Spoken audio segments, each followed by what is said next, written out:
Alright, so a couple weeks ago, I made an LPL preseason power ranking video. Absolutely everything in that turned out to be 100% accurate. The teams played exactly how I would play, they beat exactly the teams that I said they would beat.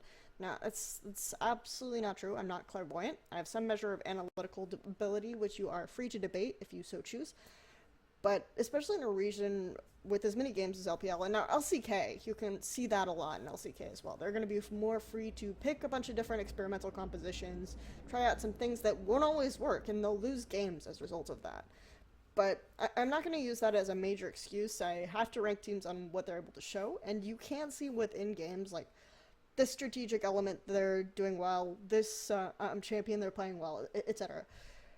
But someone on my S.fm did ask me if I would go ahead and make a mid-season review of my power rankings and then extrapolate from there. I figured since I am not on the LL Esports power ranking board anymore, and the score I think is taking maybe a short break from their power rankings watch. As soon as I make this video, they're going to say, oh, we're doing power rankings again, please.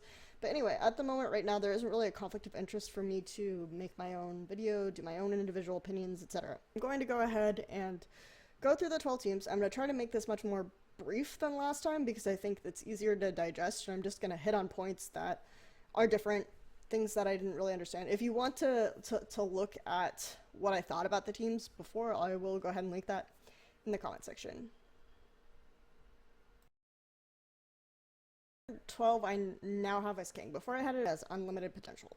What put king here is, of course, I expected them to play at second zero. I said, I don't care how this team does as long as they play the roster they're supposed to play. Well, they're not doing that in typical fashion. You just dash my dreams. I dreamed a dream in time gone by. I think that Name looks a little bit like Anne Hathaway from Les Miserables, which is a little fitting. Of course, Name's playing worse, Korn's playing worse, Cola's playing worse, even Huya is playing worse. Like, the only person who isn't really playing worse than they did last split is Sync Dream, the support for Ganti, and Sync Dream was the worst support in LPL last split. Like, he can only really play Morgana. His Morgana's been pretty good, and actually his Alistar's been okay. But I feel like everyone else is just, maybe even Sync Dream, because he has such a low baseline, just not practicing or not caring, or... I mean, the thing they said where they were more motivated, so my question is why? Why are you in LPL? WE luckily has what I call games since last week where they faced Snake and Invictus, and then they just completely bombed. These two games, though, they won completely out the back of Spirit. The one game they won, they had Rek'Sai pick, okay? So someone left Rek'Sai open against Spirit, and then again they left Nidalee open for Spirit against OMG. I just want to say, Spirit has been on WE since Nidalee has been a meta jungle pick. He's played every single Nidalee game with WE, and he has a 90% win rate with that champion. I didn't even realize WE won 9 games. Okay, that's an exaggeration, but Spirit hard carries WE. That's why they're in some semblance of positioning. Before, I had WE actually much higher than this. I think I anticipated that they would have a boost in synergy. We could still see that, but the fact that they're only winning games off Spirit right now makes me put them in 11th. They are in 11th at the moment in the standings just because they haven't won a lot of games. Conan, I think, is another big factor. People actually made the claim that Yuja, when he left the roster and Conan came back, they became a significantly worse team when they were looking better. The fact is, though, that Conan has not done anything to you. Conan played with them towards the end of the last split because Yuja didn't want to play, and he played with them in playoffs, and they still looked relatively the same. It's just that Conan just keeps getting caught. Like, this is a factor of Conan. He's not gonna... But he is good at mages, so he's been playing more Morgana. Nami is kind of coming back a little bit, so I'm excited to see that from him, and maybe WE can improve with there. Unlimited Potential has moved up 2 whole points in the rankings. The question about Unlimited Potential is they have won games against more impressive teams like LGD. LGD Gaming, I failed to anticipate the impact BYL's absence would have, and we'll get to that more later, but even with him back, they were splitting 1-1. So UP has gone up. I think a big factor here is that Hart is also very good at understanding the rotational play, like getting objectives even when the enemy team is ahead in gold and kills. I do fear that Unlimited Potential will have a lot of problems mechanically and just figuring out their mid lane position. Like, Unlimited Potential has moved up, but I don't really think my opinion of them has increased so much as my opinion of WE and King has completely bombed. One team that actually has moved up in my estimation is Master 3, which sits at number 9, which before they were at number 11. So that's kind of a big leap. I think Dade is playing more champions that are meta competently. You're seeing things like Vlad from him, things like Azir still. He used to play a little bit of Azir last split too, but just a willingness to play more often, and they just seem more cohesive as a team. They're still not actually okay. I will say I'm pretty impressed with Condi. Like, I'm actually really impressed with Condi. I didn't expect to be this impressed with Condi. He's able to play these more aggressive junglers really well, and I feel like this split, he's been the carry of M3 so far, when before it was like Dade off and on and Love CD, and Condi might be able to provide some of this consistency that Master 3 was seriously lacking last time. SMLZ and Love CD are seeming to perform better as a duo in lane, even though they aren't that strong as a pair. Looper is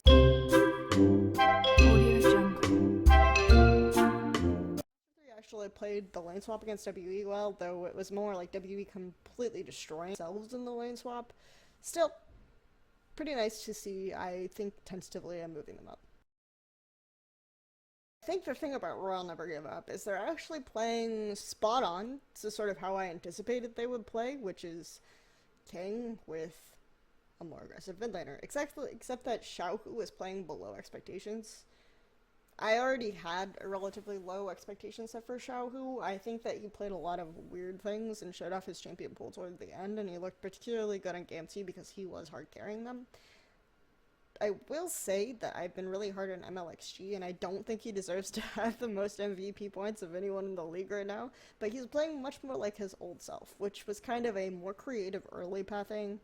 More aggressive, definitely get the bottom lane ahead, always be in the lanes, and he's going back to more comfortable picks, and he's stopped trying to play in Italy, he's stopped trying to play things that he doesn't really understand. He's done much better on the Gragas, questionable with his teamfight engagement, but I feel like we have a lot of jugglers like that in this league. Like, we've got Swift, MLXG, Insect if you ever plays, just Amy for sure, but MLXG is definitely below Swift. Probably relatively on par with Amy. It's irrelevant, but you're seeing a lot more of that early game initiative out of RNG than you did out of King, so I think that does legitimately move them a little bit higher. This is a fall, a definite drop, and I have to justify this in some way. The reason why I have them so low is you can't put a team that hasn't really gotten any 2-0s or anything like that ahead of teams like Invictus Gaming, ahead of teams like Qiao Gu, especially since they've had a relatively easy couple of weeks in terms of their opponents. The issue with LGD right now is, first of all, the first week they didn't have PYL. The team actually really play without him, and the coach came out and said, you know, he's not going to be as good as he was, and we might be playing him before he's like fully practiced and ready to go, just so the team can play with PYL and play with their shot caller. So there's some of that element, but at the same time, LGD is still doing LGD things, but they're doing them earlier. I didn't anticipate that LGD would do LGD things until the second half, because last split they didn't do LGD things until the second half. But what I mean by LGD things is just experimenting more. We saw the Varus Vayne Bard composition, which theoretically has some elements that work, but still had a lot of the tighter elements of a stronger shot caller. They showed more initiative and things like that with PYL's return. So I expect them to do a little bit better, but if they're just going to try to experiment more throughout the whole league, it's really questionable as to whether I can justify placing them high, even though I do expect them to place high in playoffs. They haven't really fallen much. They fell 1 point. So, given how much a certain team like Qiao Gu has risen up the standings, seems legitimate to put Vici Gaming down a little point. Especially since I think Vici Gaming is showing less of what I expected them to show, and there's a lot of question about Carry. Carry posted that he's not going to play for Vici Gaming anymore, he's looking at other options. I mean, this is familiar, right? We've heard this from Koro. But the question, it just shows a general internal struggle in the team. Dandy played top. Seems extremely demotivated in his AMA, and I think I'm not using these outside contexts to justify putting them a point lower. What I am using to justify putting them a point lower is that you can actually see it in their gameplay. They're really scattered. They're trying more team fighting stuff early on, and it's not working for them. They still are able to turn on that rotational play, but it's significantly less crisp. I feel like Mata's mechanics are not as strong as they looked last split. It seems like he's practicing less. Got up 3 places to number 5. The reason why OMG has shot up is because I had low expectations for them just in terms of being able to execute cool and use the eye the same way given their preferred style of play. I think the difference is that you have 3 players sort of dedicated towards peeling for UZI and the top laner and the jungle and support. Amazing, I knew it was going to be strong. Xiang and Review, it's about as expected, but Cool has adapted to this team fighting situation, like readapted. He's best known for his assassins, and he's definitely played more during times when assassins were a big thing, but one of his best champions is actually Orianna. And Cool will always play for the assassination potential, even on those sorts of champions, but he'll position properly for it. I think that if you have 3 players dedicated to peel, historically, like Royal Club teams built around UZI will always have the one person who kind of dies. Please stop playing Vayne. I actually don't think his Vayne is that good. Like, this is blasphemy, right? But I think there are much better Vayne players in LPL than UZI, and he's one of the best Lucian players, like, probably ever. He's really good at Lucian, actually. Play more Lucian. Please, stop. Vayne is not your hard carry champion. No more. But I think that, in general, they seem more holistic. They all seem to have a general idea of where they want to go. Map movements, even, are better. Their team fighting is better. They're still losing a game to WE due to poor drafting, because don't let Spirit have Nidalee, and they're struggling to close in some situations. Qiao Gu has shot up, actually only 3 points. Really steep competition on paper in LGD, Invictus Gaming, and OMG. I want to put the middle of the pack, so there's that caveat. LGD Gaming without PYL, and they looked effectively like they just didn't care. I mean, I made a comparison to waiting for Godot in one of my articles where they're waiting for a higher power to tell them what to do, and that's kind of how they looked like in that set, so I can't put too much weight on that. They played against Invictus Gaming, and this is a legitimate win. I think Invictus Gaming severely underestimated them because they built like really late scaling stuff, and it didn't work out for them. Qiao Gu, that's improved about them that I failed to anticipate is that with Swift playing more meta junglers, tankier junglers, like Sejuani, that can still benefit a lot from early kills because Cinderhulk is in meta, but also be unkillable because the problem with Swift in LSPL is he actually had the most S of anyone on his team. He would go in on these extremely aggressive champions.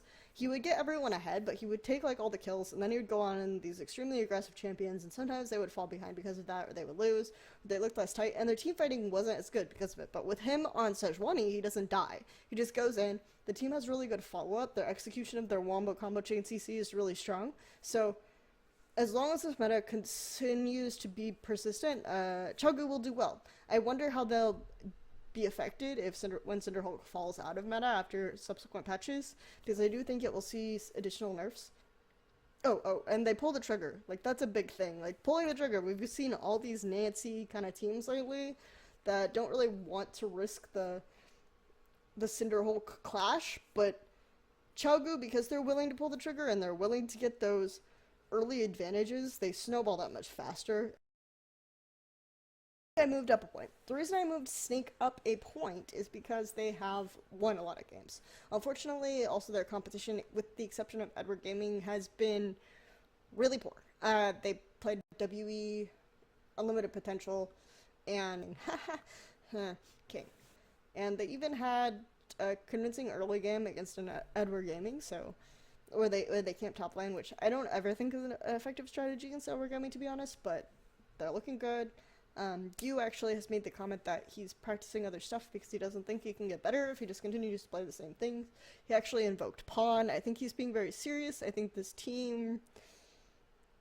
I mean, their approach to trying new things is actually much more proactive than I anticipated. They're still defaulting to sort of that team fighting, but they tried poke comps, they've tried making Beast the carry in some games, and Crystal has been more willing to play other stuff. So it's not just they play Martin when they need to play other stuff like Crystal, and I think Crystal mechanically is still going to be better than Martin, especially if he learns to position himself properly. So I like where Snake is headed, and I think they deserve to be number 3 for now. I think that they will drop off a little bit, at least initially, so the next time, like in the next couple of weeks, we might see Snake lower after they face OMG and LGD. So why is Invictus Gaming number 2, even though Qiao Gu 2-0'd them? Okay, Vici Gaming, granted Vici Gaming was playing carry top, but Invictus Gaming's drafting has been good. I think that their system is really solid right now, and some of the holes in it has been exposed. Zatai will actually kill you when he gets the chance. Like, he's really, really good at the 1v1 right now. Why he keeps feeding is because he does not anticipate the jungle pressure. But because of that, and I don't think they do this on purpose, I think this is just random Zatai shit, but mid lane rookie, bottom lane kid, they more or less get to free farm, and their late game team fighting is much more improved. They didn't show that against Qiao Gu. The reason why I'm putting them over Qiao Gu right now is because I think that Invictus Gaming has shown more diversity. They have the deep champion pools. We understand going into this, like the caveat with Swift's playstyle, some of the other issues with therein. It's possible we see Invictus Gaming drop and Qiao Gu rise over time, but because of Invictus Gaming's track record, they placed 3rd. They are showing improvements in some of their roles, like it's their willingness to try new things. The one thing you want to point out is the top 3 teams from last split are actually the ones that seem more willing to experiment and try new things. Like, why is Edward Gaming in the top? They've been playing ridiculous rosters. They dropped a game to Vici Gaming, but they've 2-0'd Snake. They've done well in the sets that they've played. They've shown that they can pull out Coral when they need to and just be like really good at understanding who to target. One thing that I've not really gone into any detail with is I think that Edward Gaming really understands their opponents in terms of where they put the carry pressure. They camped you really, really hard. Koro is really good at playing from behind. He's always good at really playing from behind. Amazing Jam by me haven't impressed me a lot on a consistent level, but have 44 games and you were destroying people last split, you can afford to do this. And the fact that they have only really lost 1 game so far sort of speaks pretty highly of them. Competition going forward, I want to see if they play Koro against Invictus Gaming. This was the first time they'd ever played their main lineup against Snake, actually, so it shows that they've increased respect for Snake, I believe, and I hope that means that we'll see more of their main lineup against Invictus Gaming. I think that will be really interesting. Anyway, thank you for watching. We'll try to do this at the end of week 4. Any feedback would be appreciated. Thanks.